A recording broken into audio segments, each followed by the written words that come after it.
ঈদে তো আমরা কিছু না কিছু স্পেশাল রেসিপি করার চেষ্টা করি। আজকে এই বাসন্তী পোলাওটা হতে পারে ঈদের একটা বেস্ট রেসিপি। আসসালামু আলাইকুম সবাইকে, আমি শামিমা চলে আসলাম নতুন একটা রেসিপি নিয়ে। আশা করি সম্পূর্ণ ভিডিওটা দেখবেন। যদি ভালো লাগে তাহলে একটা লাইক, কমেন্ট অ্যান্ড শেয়ার করে পাশে থাকবেন। বাসন্তী পোলাওটা রান্না করার জন্য আমি এখানে বাসমতি চাল নিয়ে নিছি। গোবিন্দভোগ চালটা হলে আরও বেশি ভালো হতো। আধা ঘন্টা ভিজিয়ে রাখছিলাম। আধা ঘন্টা পরে চালটা ফুলে ডাবল হয়ে গেছে। এবার এর মধ্যে দিয়ে দিব হচ্ছে একটু আদা বাটা, রঙের জন্য দিয়ে দিলাম হলুদ, স্বাদের জন্য একটু লবণ, আর সাথে দিয়ে দিব একটু ঘি। আজকের সম্পূর্ণ রান্নাটাই আমি ঘি দিয়ে করব, কোনো প্রকার তেল ব্যবহার করব না। সবগুলা উপকরণ দেওয়া হয়ে গেলে এবার এটাকে আমি খুব ভালো করে মেখে আধা ঘন্টার জন্য রেস্টে রেখে দিয়েছিলাম। আর যেহেতু বলেছি আজকে সম্পূর্ণ রান্নাটা ঘি দিয়ে করব, তার জন্য এখন কড়াইতে একটু বেশি করেই ঘি দিয়ে দিচ্ছি। তো ঘি দেওয়া হয়ে গেলে এবার এর মধ্যে কয়েকটা কাজু বাদাম আর কিশমিশ আমি একটু ভেজে রেখে দিব, কাজে লাগবে। পরবর্তীতে দেখতে পারবেন যে এটা দিয়ে আমি কি করব। এটা ভাজা হয়ে গেলে আমি উঠিয়ে নিচ্ছি। উঠিয়ে নেওয়ার পরে কড়াইতে দিয়ে দিলাম কয়েকটা এলাচ, দারুচিনি, তেজপাতা, লবঙ্গ, গোলমরিচ। পেঁয়াজও দিচ্ছি একটু, এটা অপশনাল, দিলেও চলে, না দিলেও কোনো প্রবলেম নেই। তো এবার একটু ভেজে নিচ্ছি, ব্রাউন কালার হওয়া পর্যন্ত অপেক্ষা করব।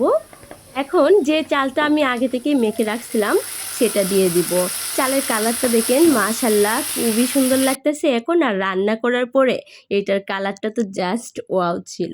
তো আমি সবসময় আমার ভিডিওতে একটা কথা বলি, পোলাওয়ের চাল হোক কিংবা ওই যে বিরিয়ানির হোক, চালটা যদি ভালো করে ভাজা হয় তাহলে কিন্তু পোলাও বা বিরিয়ানি একদমই ঝরঝরে হয়, আর পানির মাপটা যদি ঠিকঠাক থাকে। এরপর যে আমি তেজপাতা, দারচিনি আর এলাচগুলো একটু উঠিয়ে নিচ্ছি, আর ভেজে রাখা কিশমিশ আর কাজু বাদামগুলো দিয়ে দিচ্ছি।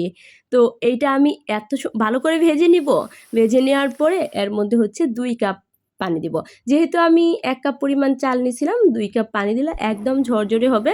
এই তো বলক চলে আসছে, আর একটু নেড়ে চেড়ে দিব। এর মধ্যে হচ্ছে একটু কাঁচামরিচ দিলেও দেওয়া যায়, বাট আমি আজকে কোনো কাঁচামরিচ দিইনি, জাস্ট একটু পরপর ঢাকনাটা উঠিয়ে দেখতে হবে, যেহেতু লাগার কোনো সম্ভাবনা নাই। তারপরেও একটু হচ্ছে নাড়াচাড়া দিয়ে আবার ঢেকে রেখে দিলাম। প্রায় হয়ে আসছে। অন্যান্য সময় আমি বলক আসার পরেই চুলাটা অফ করে দিই, কিন্তু আজকে যেহেতু একদম অল্প পোলাও ছিল তার জন্য আর চুলা অফ করিনি, যে এইভাবেই ঝরঝরে হয়ে যাবে। আর দেখেন মাশাল্লাহ কতটা ঝরঝরে হয়েছে। যদি পানির মাপটা ঠিকঠাক আপনারা রাখতে পারেন তাহলে এমনই ঝরঝরে হবে। আর এই পোলাওটা খেতে এত বেশি মজা, আপনারা অবশ্যই এটা ঈদে রাখার চেষ্টা করবেন।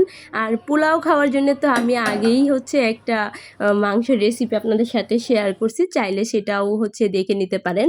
এই তো এবার একটু সার্ভ করে নিচ্ছি, উপরে একটা কাজু বাদাম দিয়ে দিলাম যাতে দেখতে ভালো লাগে। তো আজকে ভিডিওটা ভালো লাগলে অবশ্যই শেয়ার দিবেন। ভালো থাকবেন সবাই।